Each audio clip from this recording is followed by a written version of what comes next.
Kisah rombongan jin Nusaybin yang pertama-tama mendengarkan bacaan Al-Quran yang dibaca Nabi SAW, dan inilah rombongan jin pertama yang masuk Islam.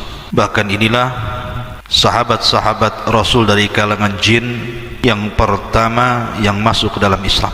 Tentang kisah rombongan jin yang pertama yang masuk Islam dari kalangan jin An-Nusaybin. Dan Nusaybin ini letaknya di mana? Ma'asyiral muslimin yang dimuliakan Allah Subhanahu wa taala.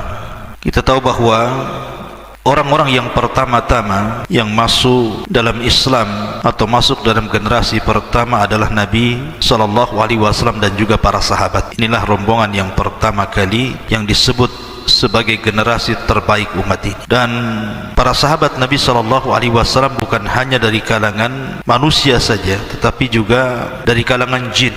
Lah, sahabat yang pertama kali dari kalangan jin ini disebutkan oleh para ulama, mereka adalah jin dari kalangan Nusaybin. Bahkan disebutkan nama-namanya oleh Imam Ibnu Hajar dan juga Imam Mujahid dan juga Imam Al-Qurtubi dan para ulama yang lainnya, bahwa nama-nama jin Nusaybin yang mula-mula masuk Islam, pertama namanya Hassa, yang kedua namanya Massa, yang ketiga namanya Mansha, yang keempat namanya Syasir, kemudian yang kelima namanya Masir, kemudian yang keempat namanya Arud, kemudian yang kelima yang ketujuh namanya Anian, dan juga yang ada yang mengatakan Al-Ahqam.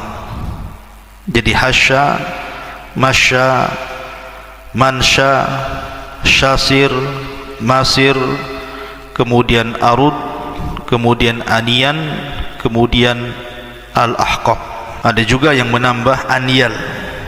Jadi ada khilaf para ulama berapa banyak jin yang datang menemui Nabi SAW dan masuk Islam. Ada yang mengatakan 6 orang, 6 jin.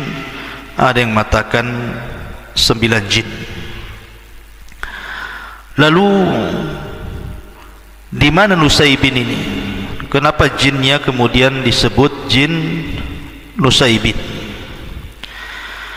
Ada yang mengatakan Nusaybin itu sebuah kota di Syam,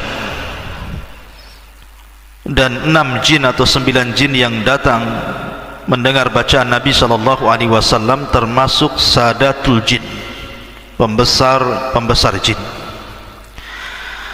Ada juga yang mengatakan bahwa innaha qaryatun bil Yaman, dia sebuah desa di Yaman yang bukan di Irak. Artinya jin-jin Nusaybin ini berasal dari Yaman. Dan ini keistimewaan Yaman, di mana dari kalangan manusia yang masuk Islam dari kalangan Ansar juga orang-orang Yaman, begitu juga dari kalangan jin juga dari Yaman. Ada juga yang mengatakan di Irak, dan ada juga yang mengatakan jin-jin itu datang dari Nainawa. Dan Al-Hafidh Ibnu Hajar rahimahullahu ta'ala menyebutkan bahwa yang dimaksud Nusaybin itu adalah mantiqah baina Syam wal Iraq, sebuah tempat di antara Syam dan juga Irak. Dan Imam Al-Qurtubi rahimahullahu ta'ala mengatakan bahwa jin yang datang menemui Nabi SAW di Mekah itu adalah sab'atu nafar, ada 7 jin. Thalathatun min ahli Haran, 3 jin dari Haran, wa arba'atun min ahli Nusaybin, dan 4 jin dari kalangan Nusaybin. Dan jin yang datang ketika Nabi SAW berada di Nakhlah, di kebun kurma, adalah jin Nainawa. Intinya terjadi silang pendapat tentang masalah jin Nusaybin ini. Dari mana Nusaybin ini? Tadi sudah saya sebutkan. Ma'asyiral muslimin yang dimuliakan Allah Subhanahu wa taala, ketika iblis dan bala tentaranya berusaha untuk mencari dengar dari wahyu Allah Subhanahu wa ta'ala yang Allah wahyukan kepada para malaikatnya, maka tiba-tiba kemudian jin-jin syaitan yang diutus oleh iblis itu diserang oleh meteor-meteor, bintang-bintang yang berupa bola api, sehingga di antara jin itu ada yang terkena kemudian mati dan ada yang lari ketakutan, sehingga tidak ada satupun jin yang berhasil naik ke langit dan menempati pos-pos mereka di langit. Ini yang kemudian akhirnya iblis pun heran, kenapa pula kemudian jin-jin itu tidak bisa naik ke langit. Akhirnya dia mengumpulkan anak buahnya, disuruh untuk menyebar ke barat dan ke timur, ke utara dan ke selatan. Ada apa sebenarnya?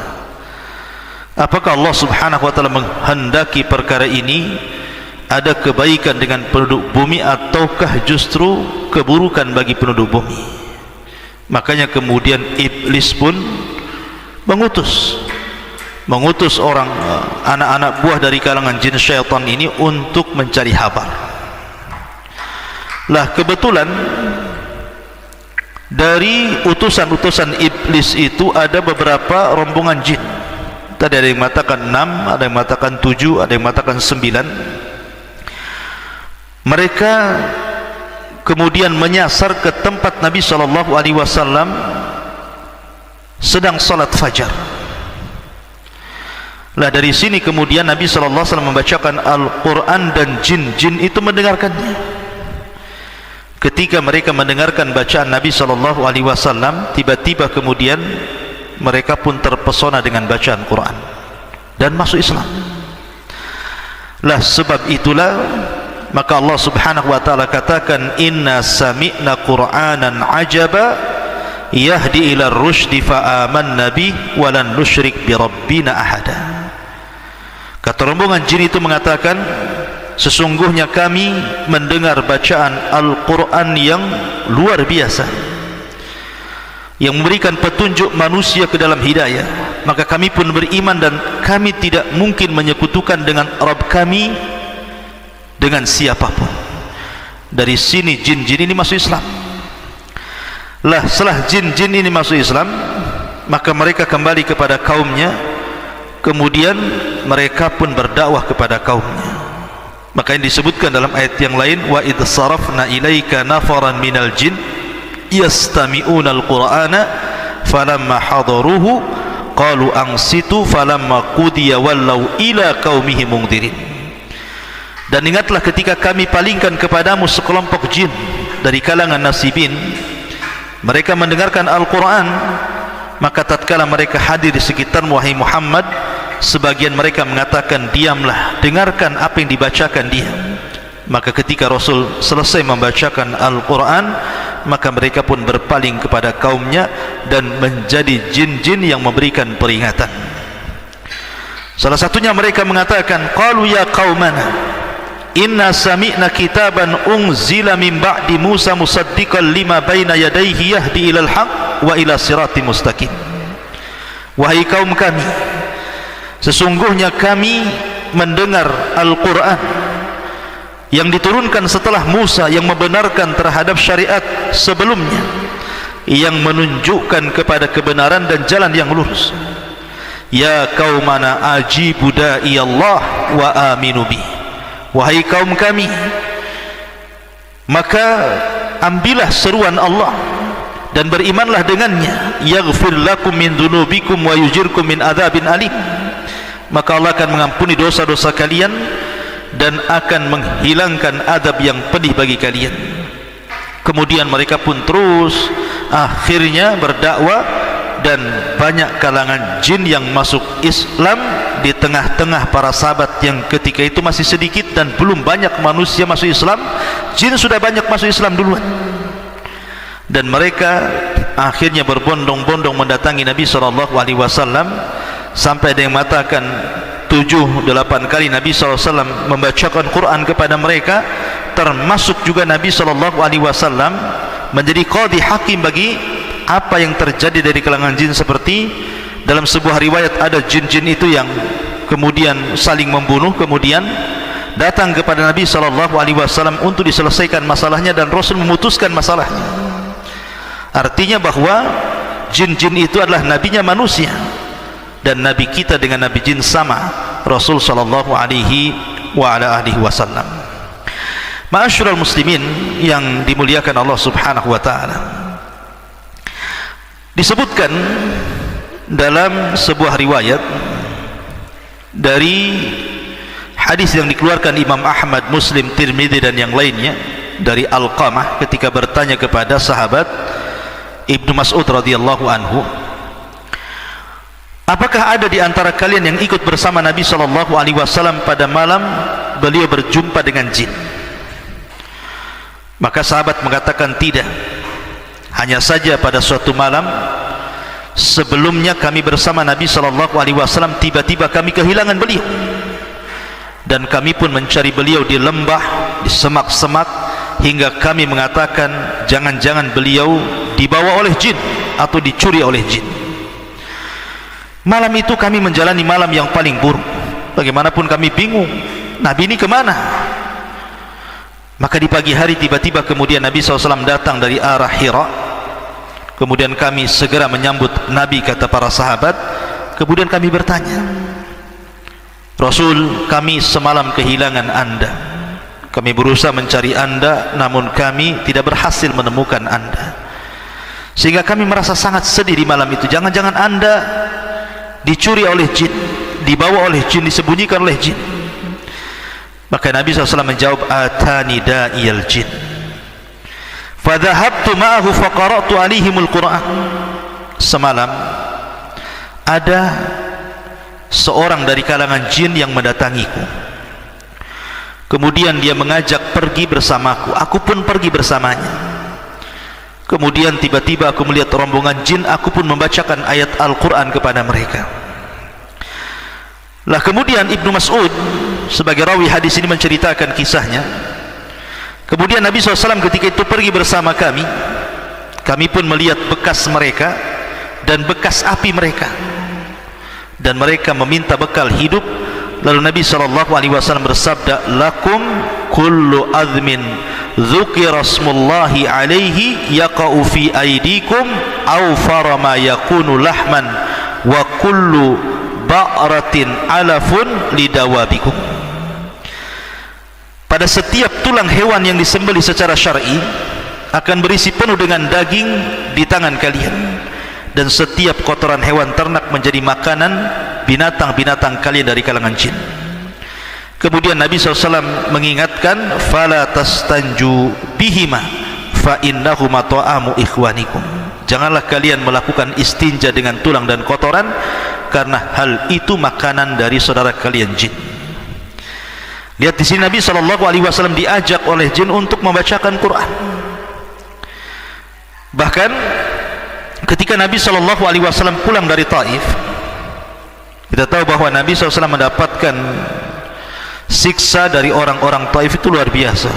Baru saja sampai, mereka sudah menolak dakwah Rasul, bahkan melempari Rasul, sehingga Rasul harus berlari 1 mil ke arah perbatasan Mekah.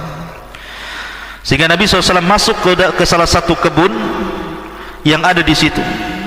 Kemudian disitulah ada cerita tentang seorang Nasrani namanya Adas yang masuk Islam. Tapi bukan itu ceritanya. Jadi ketika Nabi SAW kemudian salat di kebun kurma itu, maka tiba-tiba datang sekelompok jin kemudian mendengarkan bacaan Nabi SAW. Lah tiba-tiba jin yang mendengarkan bacaan Nabi SAW itu kemudian terpesona dengan bacaan Quran yang dibaca Rasul. Akhirnya mereka pun masuk Islam, dan mereka lah jin yang pertama kali masuk Islam. Ada juga yang mengatakan bahwa peristiwa itu terjadi di pasar Ukad. Jadi ketika Nabi SAW dan juga para sahabat berangkat ke pasar Ukad, kemudian Nabi SAW menyengaja dari pasar Ukad itu masuk ke kebun kurma. Kemudian Nabi SAW salat fajar, kemudian Rasul mengeraskan bacaannya. Maka datanglah segerombongan jin itu kemudian mendengarkan bacaan Nabi SAW. Maka mereka pun terpesona dengan bacaan Rasul. Akhirnya kemudian mereka pun masuk Islam, dan mereka adalah rombongan jin yang pertama kali yang masuk Islam dari kalangan jin. Artinya mereka sahabat awal-awal dari kalangan jin yang masuk Islam. Ma'asyiral muslimin yang dimuliakan Allah Subhanahu wa taala, bahkan sebagian jin itu ketika mendengar bacaan Al-Quran, barulah kemudian jin itu paham kenapa ketika mereka belum berjumpa dengan Rasul dan mendengarkan bacaan Rasul, mereka tidak bisa lagi naik ke langit. Bahkan mereka diserang oleh syuhud, diserang oleh gugusan-gugusan bintang, sehingga di antara mereka ada yang mati dan ada yang lari ketakutan. Mereka mengatakan, hadza wallah alladzi hala bainakum wa baina khabaris sama. Inilah Al-Quran yang membuat kalian terhalang dari mendengarkan berita langit. Fahunalika hina rajau ila qaumihim qalu ya qaumana. Ketika itu mereka kembali kepada kaumnya dan mereka pun berkata, wahai kaumku, inna sami'na qur'anan ajaba yahdi ila rusdi fa'aman nabi walan nusyrik bi rabbina ahada. Sesungguhnya kami telah mendengar Al-Quran yang menakjubkan, yang memberi peringatan kepada jalan yang lurus, lalu kami beriman kepadanya, dan kami sekali-kali tidak akan mensekutukan seorang pun dengan Rabb kami. Dari sini baru tahu alasannya kenapa mereka tidak bisa naik ke langit, karena rupanya Al-Quran telah turun. Tapi para ulama mengatakan bahwa terhalangi jin naik ke langit apakah ketika rombongan jin ini berjumpa dengan Nabi SAW, ataukah ketika Al-Quran itu diturunkan pertama kali diangkatnya beliau menjadi Nabi dan Rasul SAW. Maka pendapat yang kuat bahwa peristiwa terhalangnya jin tidak bisa naik ke langit itu ketika Al-Quran pertama kali turun. Artinya ketika Jibril mewahyukan kepada Rasul surah Al-Alaq dan juga Mudaththir, dari situ langit mulai dijaga oleh Allah Subhanahu wa taala, difungsikan bintang-bintang untuk melempar jin.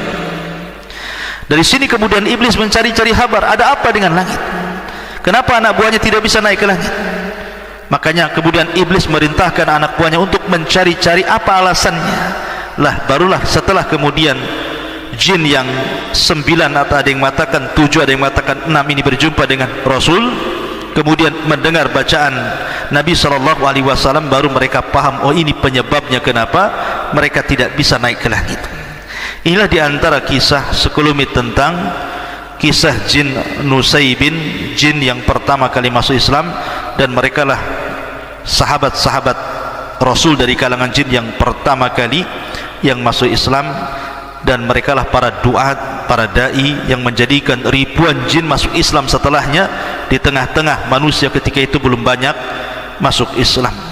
Subhanakallah bihamdika asyhadu an la ilaha illa anta astaghfiruka wa atubu ilaik. Allah taala. Assalamualaikum warahmatullahi wabarakatuh.